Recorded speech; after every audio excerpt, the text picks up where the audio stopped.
प्रभु यीशु मसीह के नाम से आप सभी को मेरा सलाम।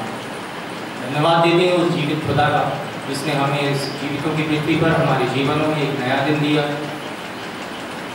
और हमें ये समय और मौका दिया कि हम यहाँ उपस्थित होकर अपने धन्यवादी मन उसको प्रकट करने वाले हो सकें। मेरे अजीजों, आज मैं आपके सामने उद्धार के विषय में पवित्र शास्त्र से कुछ बताना चाहता हूँ। जैसा कि हम समाज में देखते हैं, तरह तरह के लोग पाए जाते हैं उद्धार को लेकर। सारे संसार में लोग विभिन्न भांति भांति की क्रियाओं को करते हैं, पर वे नहीं जानते कि वो सब करने के बाद भी उन्हें उद्धार मिल सकेगा कि नहीं। इससे पहले हमें यह जानने की आवश्यकता है कि हमारा सृष्टिकर्ता कौन है, हमारा बनाने वाला कौन है, हमें बनाया क्यों है, हमें बनाया किस लिए है और हमें उद्धार कौन दे सकता है। पवित्र शास्त्र हमें बताता है, कुलुस्सियों उसका पहला अध्याय उसकी 16वीं आयत, क्योंकि उसी में सारी वस्तुओं की सृष्टि हुई, स्वर्गीय हो अथवा पृथ्वी की, देखी या अनदेखी, क्या सिंहासन, क्या प्रभुताएं, क्या प्रधानताएं, क्या अधिकार, सारी वस्तुएं उसी के द्वारा और उसी के लिए सृजी गई हैं। पौलुस प्रेरित स्पष्ट रीति से बताता है, इसमें कोई तोहमत नहीं है कि हमारा सृष्टिकर्ता प्रभु यीशु मसीह है, हमें बनाने वाला प्रभु यीशु मसीह है, उसी ने हमें बनाया और हम उसी के हैं और उसी के द्वारा ये उद्धार संभव हो सकता है। इब्रानियों उसका पहला अध्याय उसकी 2री आयत। इन अंतिम दिनों में हमसे पुत्र के द्वारा बातें की, जिससे उसने सारी वस्तुओं का वारिस ठहराया, और उसी के द्वारा उसने सारी सृष्टि की रचना की। ये आयत हमें स्पष्ट रीति से बताती है कि प्रभु यीशु मसीह ने ही सारे संसार की सृष्टि की, उसी के द्वारा इस सारी सृष्टि की रचना की और उसी में सब कुछ बनाया गया है। और भजन का लिखने वाला हमें ये बताता है, भजन संहिता 51 उसकी 5वीं आयत, कि मनुष्य देख में अधर्म के साथ उत्पन्न हुआ और पाप के साथ अपनी माता के गर्भ में पड़ा। कोई भी मनुष्य संसार में ये दावा नहीं कर सकता कि मैं पाप रहित हूँ या पापमय हूँ, क्योंकि भजन का लिखने वाला स्पष्ट रीति से कहता है, देख मैं पाप के साथ अधर्म में उत्पन्न हुआ और पाप के साथ अपनी माता के गर्भ में आया।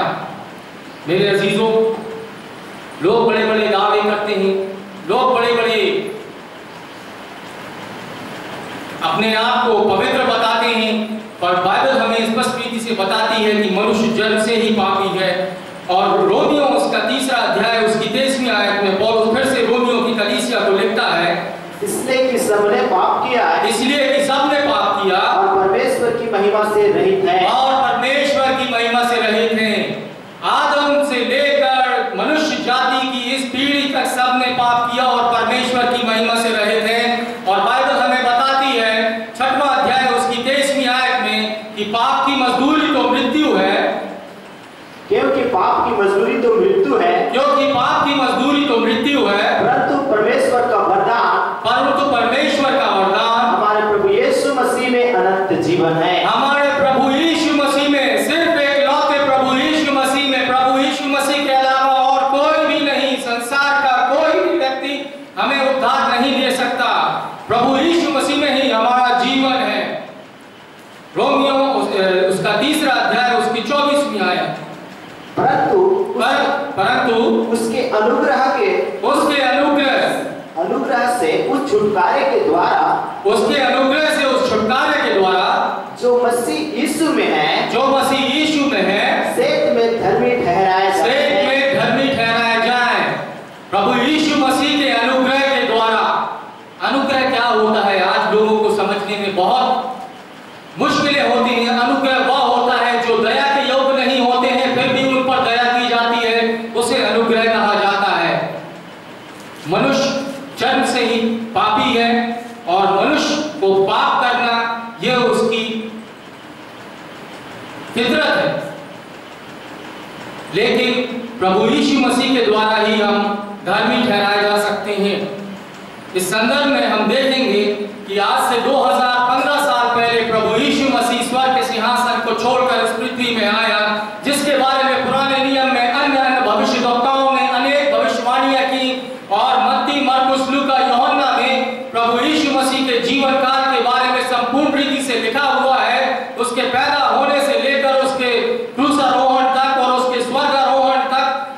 की बातें सभी बातें सुसमाचारों में लिखी हैं। यहूदा के बैतलहम में हमारे उद्धारकर्ता ने जन्म लिया। इस संदर्भ में हम पढ़ेंगे मत्ती रचित सुसमाचार उसका पहला अध्याय उसका 18वां से लेकर 21वीं आयत तक। यीशु मसीह का जन्म इस प्रकार से हुआ कि जब उसकी माता मरियम की मंडली यूसुफ के साथ हो गई तो उसके इकट्ठे होने से पहले ही वह पवित्र आत्मा की ओर से गर्भवती पाई गई। अतः उसके पति यूसुफ ने जो धर्मी था और उसे बदनाम करना नहीं चाहता था, उसे चुपके से त्याग देने का विचार किया। जब वह इन बातों के सोच ही में था तो प्रभु का स्वर्गदूत उसे स्वप्न में दिखाई देकर कहने लगा, हे यूसुफ, दाऊद की संतान, तू अपनी पत्नी मरियम को अपने यहाँ ले आने से मत डर, क्योंकि जो उसके गर्भ में है वह पवित्र आत्मा की ओर से है। वह पुत्र जनेगी और तू उसका नाम यीशु रखना, क्योंकि वह अपने लोगों का उनके पापों से उद्धार करेगा। वह पुत्र जनेगी और तू उसका नाम यीशु रखना, क्योंकि वह अपने लोगों का पापों से उद्धार करेगा। मेरे अजीजों, यीशु मसीह नहीं चाहता था कि मेरी बनाई हुई सृष्टि के लोग पाप में मरें। यीशु मसीह नहीं चाहता था कि मेरे बनाए हुए मेरे प्रिय पुत्र और पुत्रियां मुझसे दूर होकर नरक में जाएं। यीशु मसीह नहीं चाहता था कि मेरी बनाई हुई भेड़ें आज उस संसार के अंधकार में बहक जाएं। इसलिए प्रभु यीशु मसीह स्वयं देव होकर एक कुमारी से जन्म लिया और यह भविष्यवाणी हुई कि तू उसका नाम यीशु रखना, जो अपने लोगों को पापों से छुटकारा दिलाएगा। यूहन्ना रचित सुसमाचार उसका 14 अध्याय उसकी 6वीं आयत में प्रभु यीशु मसीह ने स्वयं कहा है, मार्ग, सत्य और जीवन मैं ही हूँ, बिना मेरे द्वारा कोई भी पिता के पास नहीं जा सकता।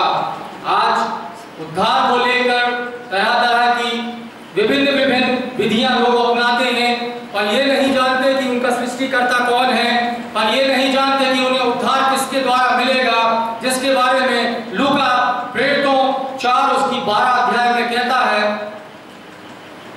किसी दूसरे के द्वारा उद्धार नहीं, क्योंकि स्वर्ग के नीचे मनुष्यों में और कोई दूसरा नाम नहीं दिया गया जिसके द्वारा हम उद्धार पा सके। किसी दूसरे के द्वारा उद्धार नहीं, पवित्र आत्मा की सामर्थ्य से दिए गए ये वचन जो परमेश्वर ने हमें दिए हैं, किसी दूसरे के द्वारा उद्धार नहीं, केवल प्रभु यीशु मसीह है जो हमें हमारे जीवनों में उद्धार दिला सकता है।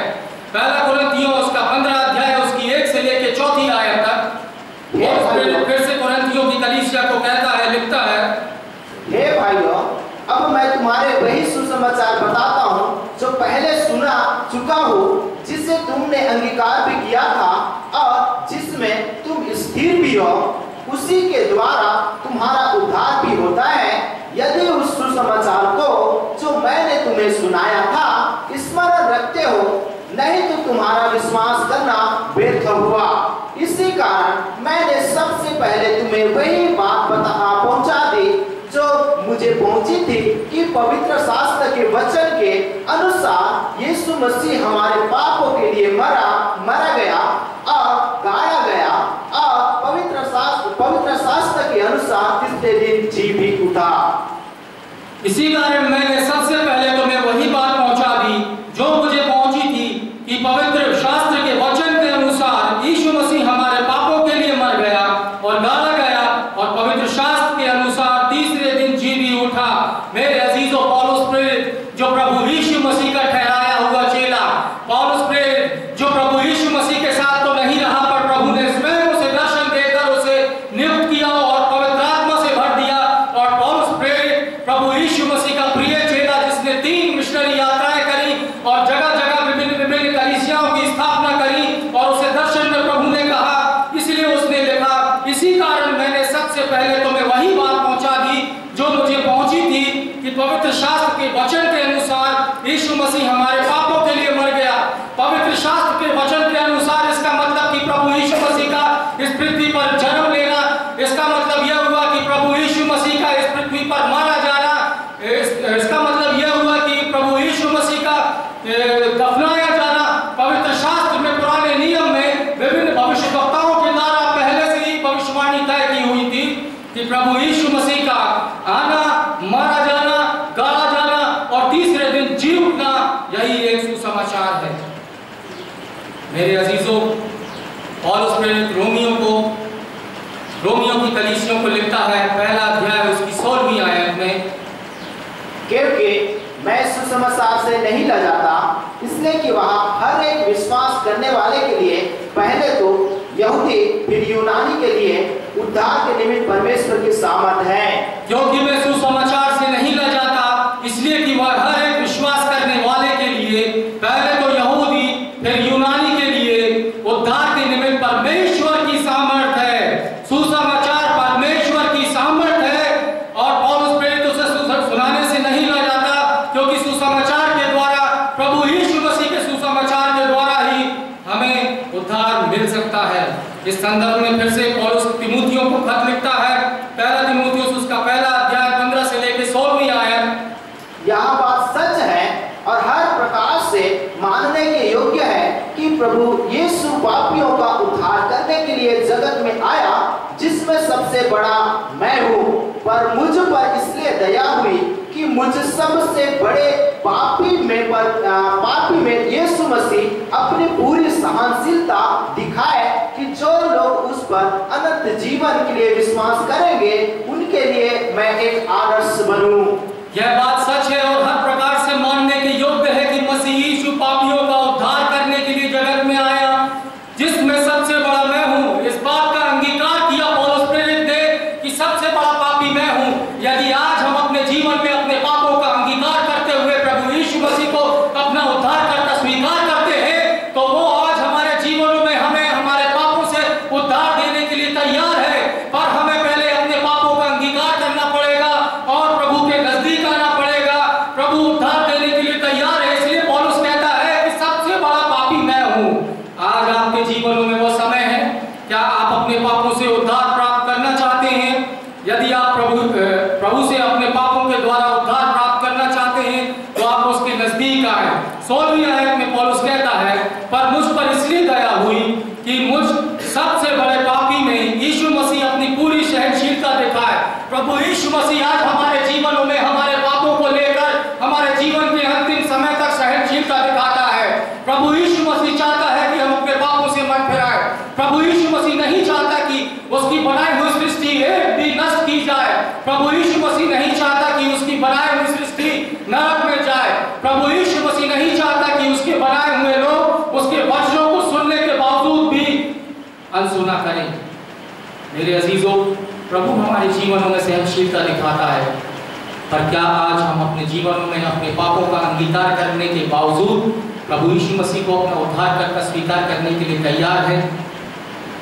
इस संदर्भ में हम पढ़ेंगे इफिसियों उसका दूसरा अध्याय 8 से लेकर 9। क्योंकि विश्वास के द्वारा अनुग्रह ही से तुम्हारा उद्धार हुआ है, और यही तुम्हारी ओर से नहीं वरन परमेश्वर का दान है, और ना कर्मों के कारण ऐसा न हो कि कोई घमंड करे। विश्वास के द्वारा नहीं, केवल अनुग्रह के द्वारा। मेरे अजीजों, मैंने आपको पहले भी कहा था, अनुग्रह वह होता है जो दया के योग्य नहीं होते हैं, फिर भी उस पर दया की जाती है, वह अनुग्रह कहलाता है। मैं और आप प्रभु यीशु मसीह के दया के योग्य नहीं है, क्योंकि भजन का लिखने वाला कहता है, मैं जन्म से ही पापी हूँ, कोई भी नहीं कह सकता कि मैं निष्पाप हूँ। विश्वास के द्वारा, कर्म के द्वारा नहीं, सिर्फ प्रभु यीशु मसीह का अनुग्रह ही है जो हमें उद्धार के मार्ग तक पहुंचाता है। मत्ती रचित सुसमाचार उसका 28वां अध्याय उसकी 18 से लेकर 20वीं आयत तक, प्रभु यीशु मसीह के पुनरुत्थान के बाद जब 40 दिन और 40 रात तक उसने अपने चेलों के सामने और विभिन्न लोगों के सामने अपने आप को प्रदर्शित किया, और स्वर्गारोहण से पहले उसने अपने चेलों को एक बहुत बड़ी महान आज्ञा दी।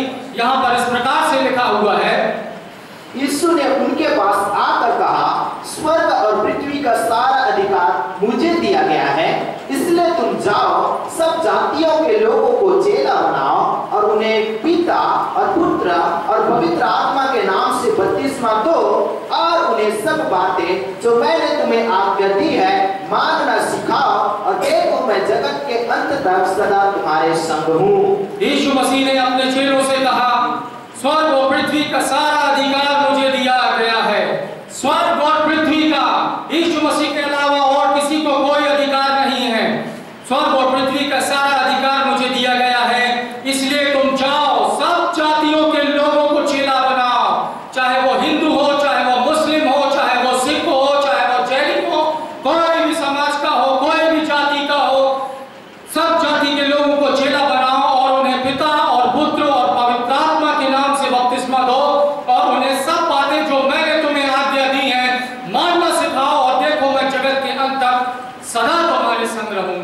मेरे अजीजों, आज प्रभु हमारे जीवन में आना चाहता है। आज प्रभु हमें अपना चेला बनाने के लिए आमंत्रित करना चाहता है। आज प्रभु हमारे जीवनों में उद्धार देने के लिए आना चाहता है। क्या हम अपने पापों से मन फिराकर प्रभु के नजदीक आना चाहते हैं? क्या हम उस उद्धार की मिरास को प्राप्त करके उस अनंतकालीन जीवन स्वर्ग में जाना चाहते हैं? क्योंकि प्रभु हमें अपने सुसमाचार के द्वारा बुला रहा है। और उस पर लिखता है 2 थिस्सलुनीकियों उसका 2 अध्याय उसकी 4वीं आयत, जिसके लिए अपने उसने तुम्हें हमारे सुसमाचार के द्वारा बुलाया कि तुम हमारे प्रभु यीशु मसीह की महिमा को प्राप्त करो। एक बार फिर से पढ़ लीजिए। जिसके लिए उसने तुम्हें हमारे सुसमाचार के लिए बुलाया कि तुम हमारे प्रभु यीशु मसीह की महिमा को प्राप्त करो। जिसके लिए उसने तुम्हें हमारे सुसमाचार के द्वारा बुलाया, हमारे सुसमाचार के द्वारा बुलाया कि तुम हमारे प्रभु यीशु मसीह के की महिमा को प्राप्त करो। प्रभु यीशु मसीह का सुसमाचार, यीशु मसीह का आना, यीशु मसीह का मारा जाना, यीशु मसीह का गाड़ा जाना, यीशु मसीह का तीसरे दिन जी उठना, यही सुसमाचार है। और इसी सुसमाचार के द्वारा हमें उद्धार की प्राप्ति हो सकती है। आज प्रभु यीशु मसीह आपके हृदय के द्वारों पर दस्तक दे रहा है। प्रकाशित वाक्य उसका 3 अध्याय उसकी 20वीं आयत कहती है, जहां स्वयं प्रभु यीशु मसीह ने यूहन्ना को पटमस टापू पे रखा और उसकी आत्मा को स्वर्ग में ले गया और उसे स्वर्ग का दर्शन दिखाया और उसे प्रकाशित वाक्य लिखने के लिए कहा। और वहां प्रभु यीशु मसीह सारे संसार के लोगों से प्रतिज्ञा करता है। प्रभु यीशु मसीह कहता है, देख मैं तेरे हृदय के द्वार पर खड़ा होकर दस्तक दे रहा हूं, क्या तूने मेरी आवाज सुनी है? यदि तू अपने हृदय के द्वारों को खोलता है तो मैं और मेरा पिता अंदर आने के लिए तैयार है। मेरे अजीजों, आज प्रभु यीशु मसीह आपके हृदय के द्वारों पर खड़ा होकर खटखटाता है। क्या आप उसकी आवाज़ को सुनना चाहते हैं? क्या आज आपने उसकी आवाज़ को सुना है? क्या आज आप उस उद्धार को ग्रहण करना चाहते हैं? क्योंकि स्वर्ग और पृथ्वी में प्रभु यीशु मसीह के अलावा कोई दूसरा नाम नहीं है जिससे कि हमें उद्धार मिल सके। और प्रभु यीशु मसीह ने मरकुस रचित सुसमाचार उसका 16वां अध्याय उसकी 16वीं आयत में कहा, जो विश्वास करे और बपतिस्मा ले उसी का उद्धार होगा, परंतु जो विश्वास न करेगा वह दोषी ठहराया जाएगा। आज प्रभु यीशु मसीह जो हमारा सृष्टिकर्ता है, हमारा सृजनहार है, हमें बनाने वाला है, हमें उद्धार दिलाने वाला है और बादलों पर वह फिर आने वाला है हमें साथ ले जाने के लिए। क्या आप उस भीड़ में शामिल होना चाहते हैं? क्या आप उस दौड़ में शामिल होना चाहते हैं? पहले प्रभु की आवाज़ सुनिए, उसे अपना उद्धारकर्ता ग्रहण कीजिए, उसके नज़दीक आइए, बपतिस्मा लीजिए, फिर प्रभु के साथ अनंतकालीन जीवन में निराश पाइए। परमेश्वर हम सबको आशीष